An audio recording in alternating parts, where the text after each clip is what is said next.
Hi, everyone. We are here with Roger, and I am so excited for you guys to hear his story today. Roger started working with me earlier this year, and he has now closed on 2 properties. The story is wild, so I definitely want you guys to pay attention to this. So many life-changing events, too, have happened in Roger's life this year. It's just been amazing transformation for him all the way around, real estate and personal. So Roger, why don't you just get started, kind of tell everybody, we know your name, but where you're from, kind of your journey to real estate and what kind of led you down this path. And then we'll jump into your properties and all that fun stuff. Okay. All right. So yeah, my name's Roger. I'm from Northern California. I've been here for a long time. Actually, I'll say it. I'm 51 years old. So for the past like 23 years almost, I was a heavy duty mechanic here in the Bay Area. And in May, I kind of was leading up to the idea that I, was kind of done with that journey that I had been taking for the last 20 something years. My kids are mostly grown now. So it seemed like a good time to kind of look into transitioning out. And so I had been looking at real estate for the past few years. I kind of wasn't really happy working with the trucks and tractors anymore and fixing that stuff. I didn't want to be, a 60, 70-year-old retiring with a broken body and, a pension and a 401k that don't really, aren't really a safety net that people think they are, because, there's different reasons why. Inflation's the biggest one, right? You save money, you lose. You get a pension that you think is a certain amount, you're still going to lose with inflation. So, so I transitioned out of that into personal training. And I did that while I was still working with you on getting properties, and everything sort of like a path like opened up. And it wasn't just a path that I had to go down real estate or I had to go down personal training. I ended up getting a gym as well as working on these real estate properties. So that extra time that I needed, which I never had when I was chasing the overtime at my last job, helped me sit down, do some soul searching, and really come up with a good plan to get real estate and work this gym and make it my new life position. I'm not even gonna call it a job, because I can, like I was telling you earlier, I can work 16 hours here. I can go home and pull the laptop up and still do some work, and I'm energized. I don't even feel tired. Like, it doesn't feel like work at all. I come down here on Saturdays and Sundays sometimes. The first couple of months I'd be here on Sundays painting and doing this, and my wife would be like, "Aren't you tired? Like, what's wrong with you?" I'm like, "I don't know. I'm energized." Like, it's something I got like a new energy. But so that's where I'm at now. And then I'm planning on working on a health coaching program too. So I have some things in the works. But I love that. How fun. Such a huge shift from what you're doing before to now. And I remember you didn't really tell me like that part earlier this year. When you're like, I bought a gym. I'm like, what? Yeah. My wife says that I'm like that. I'm kind of like, I keep a lot of things to myself until like it's time. Don't count your chickens till they hatch. That's right. That's so like, I obviously didn't want to tell you I had a gym like midway into like we're in negotiations with a property, and you to be like, wait a minute, what are you doing? Like, you're getting away from a W-2 job. And I didn't know, how that was going to work out, but it did. Yeah. So tell everyone the financing method. How did you come up with your down payment for your rental properties, plural? Okay, so I got a HELOC off my property, and you were the one that got me. You kicked me in the ass and said, call them now and find out why. Because, I started the HELOC process in April, and we were talking like in June or something, and you're like, wait a minute, you should have already been closed on the HELOC. So I started making calls, and then next thing I know, they're now starting to work on it again. So I guess they had put it on the back burner. So anyway, long story short, Casey's the reason I got my HELOC in place. and pretty much was, helped me out with everything. So I got the HELOC, and then found the properties. Well, let me back up. I'm going to say that what you did was the biggest thing you did for me was you said, hey, you need to narrow down your markets. You're looking at too much right now, right? Like I'm looking like this instead of like this, right? I'm not zeroing in. And I mean, you hear it all the time, right? You gotta zero in on a target, right? You can't just shoot at targets everywhere. And it was very tough for me to do that. Like I had all these notes. I'd spend hours, looking at different cities and all these factors and why, does this city have more jobs? Does this city have, less crime? And it's like in the end, like you don't want to look at it like that. You want to say, all right, I want to just zero in on one market and go for it. That's going to be like that was the giant step that I needed to take that I hadn't been able to take for a couple of years because I had been looking everywhere. I was scattered. Analysis paralysis. That's what I always hear. I had analysis paralysis. And I think a lot of people do when they don't just commit to a market, find that market, because you're like, look, find a state, find a city. Okay. Find a neighborhood, find zip codes. And I'm like, man, but then when you start looking at zip codes, you're like, oh, wow, okay, there's a lot here. Like it makes sense. Like you don't realize how much you're looking at, right? So that was a big deal. So, and I kind of veered away from your question, which was the financing part, but I'll go back to that. So, because I have more praise for you. So the HELOC, I took that money and I'm like, okay, I got to find a property now. So I'm looking at Huntsville and I'm like, all right, I'm looking. But then I even tell you, I'm like, Casey, this isn't working out. The numbers aren't working. This is a tough market. Like numbers just aren't working out here. And I was getting a little frustrated and you're like, all right, back off, look at just a few more of the markets you were looking at. And I said, okay. So luckily enough, a realtor in Huntsville called me and said, hey, I got an off-market property. I was working with him and he goes, hey, I got an off-market property. Are you interested? I'm like, yeah.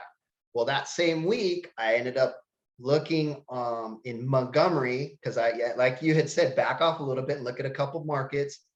And I found a property through a different method through someone else who showed me how to do that online. And I found somebody who was sort of in distress. I reached out to the realtor and then I started having conversation with them as I'm working on the property in Huntsville. So I'm like, okay, this is interesting. Like, should I just pick one and like zero in on it? Or should I just sort of keep them both on the line and see what happens, right? Well, long story short, they both worked out. I did finance the Huntsville property through a 30-year fixed, what's called a DSCR loan. And we could go into that if you want, how I had to do that and why. And then the Montgomery property, I actually took over what's called sub 2 or seller financing, which I had heard about and I was really afraid to try it, but I just went for it. I just jumped in the water and said, screw it, I'm going to try to do this. Casey can help me. Yep. I got some other get the help. Yeah, there's help. There's bigger pockets. I know I've gone to real estate meetups here in the Bay Area. I got guys that I talk to. So, and there's tons of information online. You got podcasts, you got Instagram, you got, Facebook, everything. There's so many like resources for real estate now. But none as good as yours because you lit the fire under me. So yeah, so I did one property, traditional finance. I don't know if that's traditional, a DSCR loan.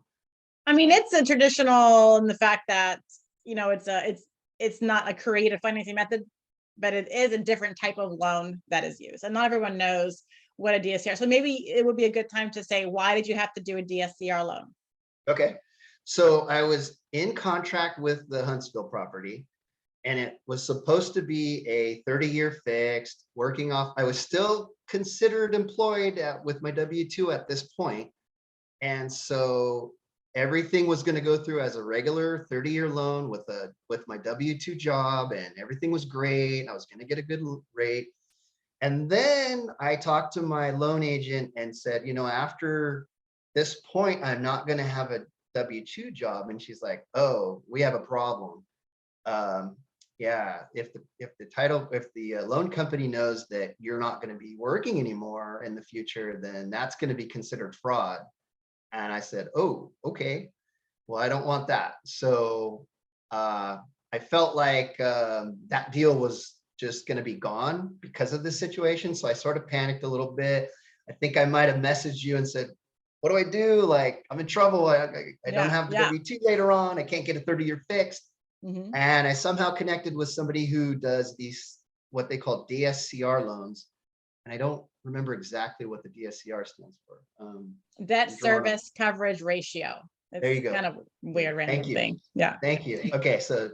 So I said, okay, how does that work? And he says, well, you don't need a job. It goes off of the property, and it's not going to say, well, how much money do you make or what's your debt to income ratio. It doesn't look at that. If you got good credit, you got money to put down, they're going to say, let's look at this property and let's see if it's going to make money. He did try to push me into like multiples, like duplex, triplex, and quads, which I will be looking at. Yeah. But he says they're a little easier to do these DSCR loans with those. But guess what? They're not impossible. I did a single family with it, and it worked out fine. But yeah. So once I went through this DSCR process, one of the big deals about this DSCR is that they have to do an appraisal, and the house that I was buying for 130K appraised for 155. So I actually made $25,000 just by buying this house. So I love it.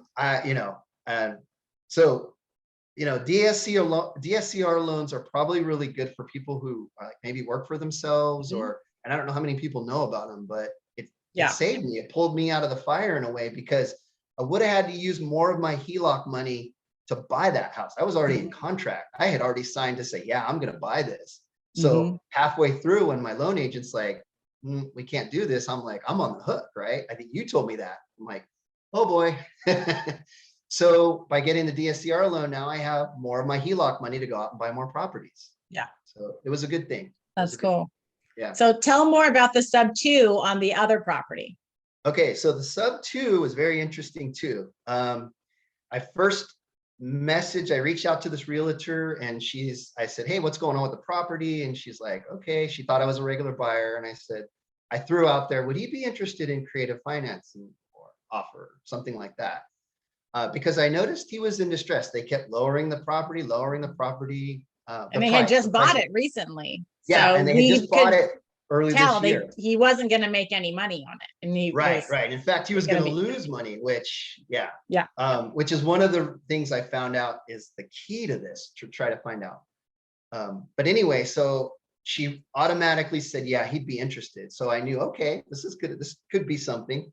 So we went back and forth on price and everything. And I had to really look at my numbers, and I had to do a lot of research. I had to call attorneys in Alabama and say, hey, can you do sub 2? And some were like, I don't even know what that is. Click. And I had a couple that said, well, I know what it is, but it's more of a seller financing kind of situation. And we've done those before. And I'm like, okay, that's positive. So then everything looked good. And then I was having people go look at the property. Then I had some estimates. And then I think you remember, Casey, the numbers didn't look good at first. I'm like, oh, this doesn't look good. I don't know. Right. And you're like, I don't think this is a go. And I'm like, I think I agree. It's not a go. Then I sent somebody back over to the property. You always have to check your sources, right? I sent another guy over, and he said, I can do this for this price. And I looked at it and I was like, wow, the numbers are really starting to look good now. So went forward. Long story short, the house was initially for sale for 170. They dropped it down to 150 by the time I got a hold of them, 159. I bought it for 139 for $15,000 out of pocket. And I'm taking over his mortgage, which is at 3.5% because he bought it back in March. Yeah. So I actually have a house now in December at 3.5% because I took over his mortgage. Now, I'm not on his mortgage, Right. I'm on his deed. So the attorney put me on the deed as far as the state of Alabama is concerned. And I have full access. I have full access to pay the mortgage, although I'm not on the mortgage. So it's a very unique kind of situation.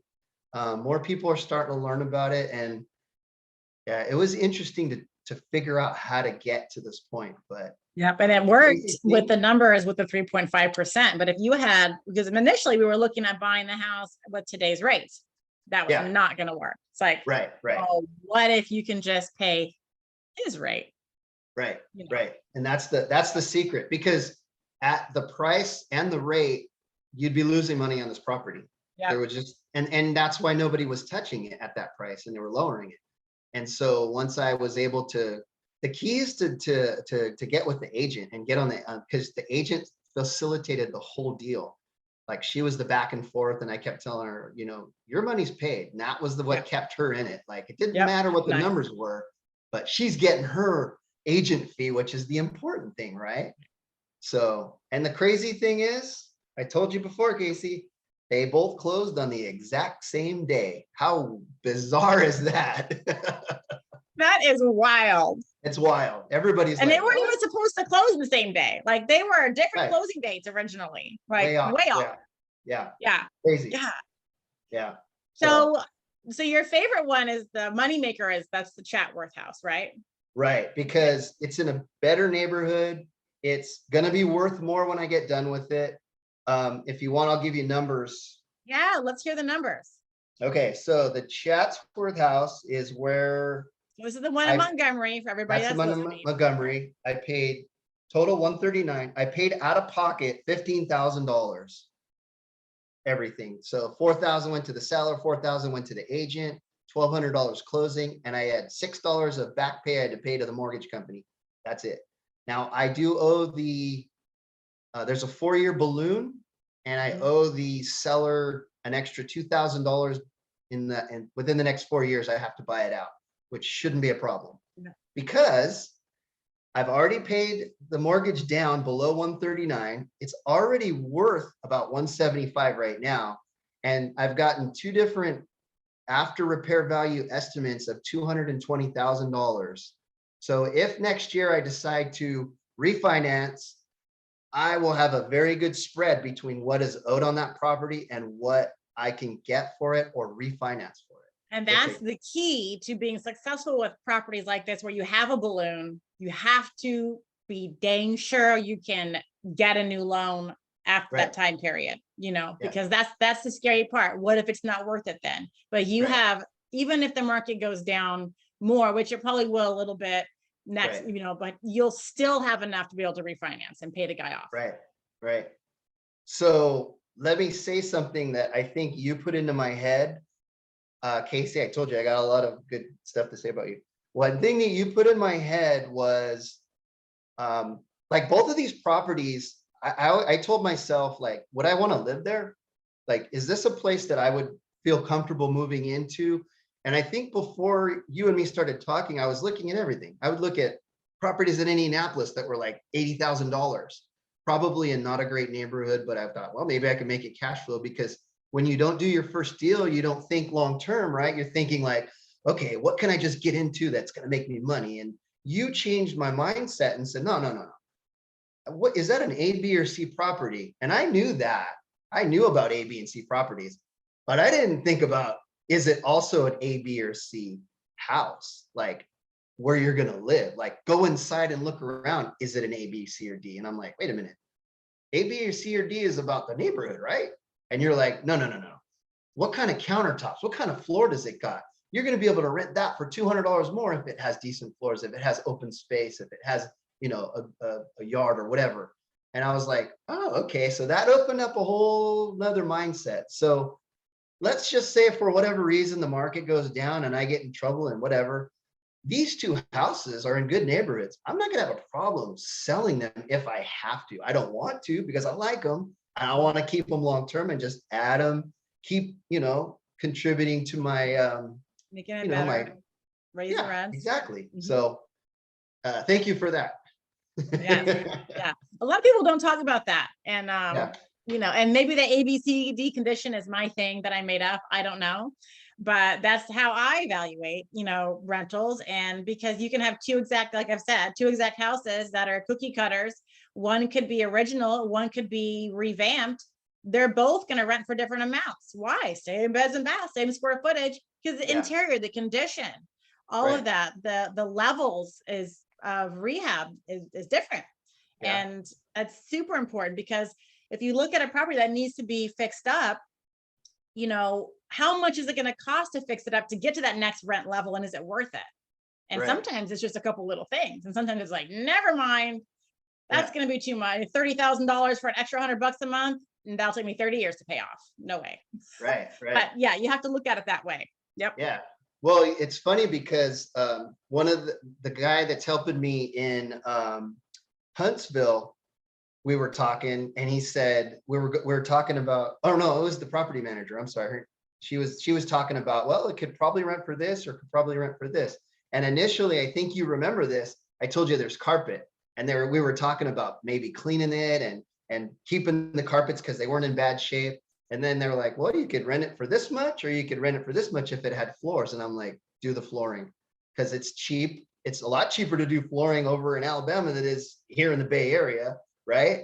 Like, and I'm going, you know what? It makes sense. I'm going to make more being able to rent it with flooring than just keeping that carpet. I'm only going to save a little bit of money, so. You have to replace it eventually anyways, because it's only going to last a couple tenants.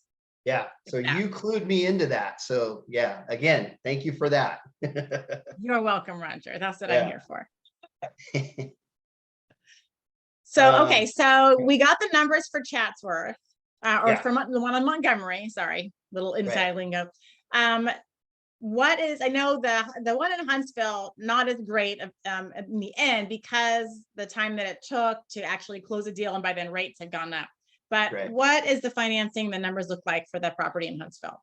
So Huntsville, when it was all said and done, it cost me $34,000 out of pocket to buy it through this DSCR loan, which, I mean, I was kind of in a situation, I kind of had to go this route. So I'm okay with that. My monthly payment on that Huntsville property is $931. My estimated rent is $1,300 from my property manager. So I'll probably cash flow, I'm hoping $369, which is, not as much as I wanted, but that's okay. Like I said, I made $25,000 just to buy it. So I'm happy with that. So a little more out of pocket. And I guess this is a tale of two deals, right? Like if you go down one road and you're thinking about buying a property with traditional financing, you got to look at certain factors. If you go down another road and you're able to do sort of a subject to or seller financing, there's obstacles, but yet it can be a little bit more beneficial because, Chatsworth, I'm out of pocket $15,000. So I guess and my monthly payment on that one, which is locked in from the previous owner, is $942. And my estimated rent on that was $1,500. So I'll cash flow $558 on that one. So overall, that's a better deal. But yet the Lakeview is a more common deal because that's where most people go down that route, right? You find a property, you look at the numbers, and you buy it through a 30-year conventional, which is fine as long as your numbers work. So I just happened to find this seller finance deal, and it worked. So would you say, Roger, that if you hadn't joined my program, you would still have gotten these two properties this year? No, definitely not. You're actually the most important thing that got me into two properties right now, right before Christmas. And I mean, I have to wait till after Christmas to rent them probably, because it's just the way things are. It just worked out that way, which is fine, but they're going to rent in the new year. Hopefully, even if the market goes down, it comes back up. But yeah, you're the reason that I got these, because you kicked me in the butt and said, go do this. Okay, now go do that. Okay, now go do this. And they're all things I knew how to do. It's just that until I had the time to do it, and then got that mindset, like, all right, let's do this. Okay, Casey's telling me to do this. Casey's telling me to do that. I got to go do this. And it was things like, talk to 3 agents, talk to 3 loan officers or, agents, talk to 3 property managers. You always would tell me that. And so I would do that. Yeah, there was times when I kind of fell off. I was working on this gym that I'm working on, right? But for the most part, I did it. And then that's how you get the information, right? I got that one property was an off market from an agent who I was talking to. So you really got to get out there and just find that market first and scour the neighborhoods and zip codes and figure out exactly where you want to be and talk to the property managers. I've talked to one property manager and, I still have her number, and she was like one of the most straightforward people ever. She's just like, oh, I'll tell you where to go and where you don't want to go. She's like this, and she would tell me this area, you don't want to go there. It's like, I've been living here for, 30 plus years. Whole life. Yeah. Yeah. And so she's like, that's the information you want. You don't want to, like what I was doing, right? Like I'm going through all these papers and saying, all right, what are the metrics on this market and what are the metrics on that market? Well, the real estate agents and the property managers are going to tell you something completely different, right? Yeah. Those it's metrics great to do the research, but yeah. what really helps the confidence to say, okay, I can buy here is a local knowledgeable expert to say, dude, I've lived here my whole life. Do not buy this neighborhood. Or this neighborhood over here, I know it doesn't look so great right now, but they're doing this, and this to the neighborhood and the city and it's, the stores around it. I'd buy here because it's going to be hot next year. Like, it's like, okay, you got local knowledge, someone telling you stuff. And so many like students are afraid to call, like, oh, calling property manager, calling realtors. It's like, right there, that's your info. That's going to help with the confidence to make decisions, because it's more people validating or not validating. The more information you have is going, without just not doing anything with it, but the more information you can get from people about your area, the easier it's going to be to make a decision, That's key. So, that's key. Good Making job. those contacts. They always say real estate's a people business. It's true. You have to make these contacts. I think I even sent you a custom tool for a map in Montgomery that shows like areas that are like color coded to stay out of or to go into. And I've used that thing like all the time because it's amazing, right? So stuff like that you don't find on the internet or watching, real estate podcasts, listening to real estate podcasts. Right. You find that by talking to an agent, because an agent sent me that. She's like, hey, I'm going to send you this map. These are the areas you want to be in. These are the areas you want to stay away from. And it's been gold, right? Yeah, I love it. So, I have students that use that too. Yeah, it's good. So what's next for you, Roger? You're going to have these. So once these 2 houses are rented, what is your next step for real estate? What are you going to like wait for a little while, or you got the bug and you're like, going to go look? I got the bug. I knew I was going to get the bug. So, my time right now is, obviously it's spent, with family. I'm older now, so I realize that family is important and that I did waste 20 plus years chasing overtime at a company that, wasn't going to do me any good or my family any good. So, but yeah, I'm definitely going to be, actually, I still do. Like, I literally spend a portion of my mornings or nights looking at markets. And I don't look all over the country anymore because you taught me to like zero in. So I have pretty much 3 markets that I really keep an eye on, which are Nashville, Huntsville, and Montgomery. And I don't really stray from there. I do look in Phoenix sometimes a little bit, only because I know that's one of the markets that are getting hit. And there's a possibility of finding more seller finances in a place like that. Yeah. And you're kind of close. You could get, Yeah. So you could drive if you wanted. As far as doing out of state deals, I've heard a lot of negativity in the past from people. You don't want to do out of state. It's challenging, right? Because I might spend a couple hours today on the phone with utility companies, setting up utilities or water or garbage at the properties, or getting stuff put in place from the property management or the people that are working on the properties. The one up in Huntsville's already got some roof work done. The guy's painted. He's almost done painting. Like, this stuff can happen quick if you're, and I got that through the realtor who helped me purchase it, right? So you make that connection and you trust that person, because there was a few people I talked to and I felt like I couldn't trust what they were telling me. And I caught them sort of maybe not really telling me the whole truth about the property or what costs would be. But once I found the two people in each market that I felt were, you know, forthcoming and going to be honest and looking out for my interests, then it was a go. And I think that's the smarter way to go, because nowadays you're not just having to find a real estate agent and a loan person and a property manager and a general contractor. Like, they all have contacts. So if you find someone you trust down there, they're going to be dealing with people they trust. Yeah. For the most part. I mean, you know, who knows, but that's what I've been seeing so far. And so those two connections were key. Yeah, I love it. Yeah. So would you say, Roger, now that our time is over, that it was worth it, you joining the program? Oh yeah. Yeah. Oh, definitely. Just for everyone else to hear. I know you. 100%. I have to. I mean, like I said before, I wouldn't have these properties if you hadn't been kicking my butt, telling me, all right, let's do it. Let's roll up those sleeves and let's get in there and do this, do this. And get I'm it like, done. okay. Hold you accountable, make you show up, do the work. Did you do it? Did you do it? Right. And like I said, all things I knew how to do, but why wasn't I doing them for the last 2-3 years while I was looking at real estate? I had all the pieces in places. I knew I could be doing this, but I had a W-2 job that I was chasing overtime. So I didn't have that time. And then I didn't have somebody like you going, all right, let's do this. Let's do this. Yeah, so yeah. invaluable. I couldn't have done it without you, Casey. Definitely. Well, I appreciate it, Roger. Thank you so much. And thanks for taking the time today to tell everyone about your journey and your awesome deals. So you definitely have to send me pictures, you know, and I want to see when they're listed for rent so I can check them out. But all right. Thank you so much, Roger. I appreciate it. Thank you. I appreciate it.